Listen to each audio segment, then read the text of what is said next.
C'era una volta il PD, oggi forse non c'è più. O comunque ne è rimasto gran poco, frantumato tra correnti, franchi tiratori, tradimenti e schegge impazzite. Più che un partito, una soap opera.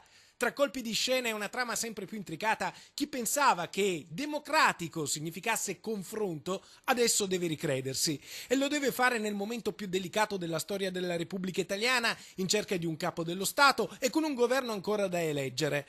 E proprio quando i giochi si fanno duri, il PD esplode. Esplode sul nome del candidato per il Quirinale, prima Franco Marini con l'appicco assieme all'ipotesi di governissimo, poi Romano Prodi viene bruciato da 101 franchi tiratori.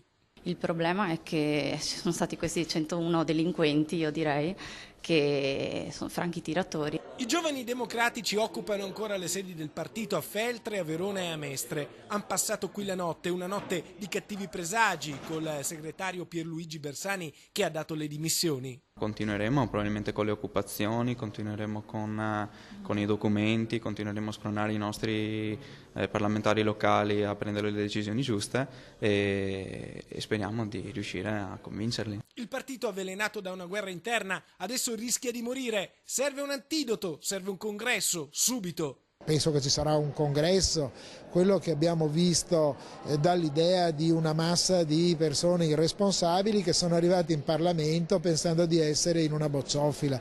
Io mi vergogno anche di alcune figure che sono partite da qua.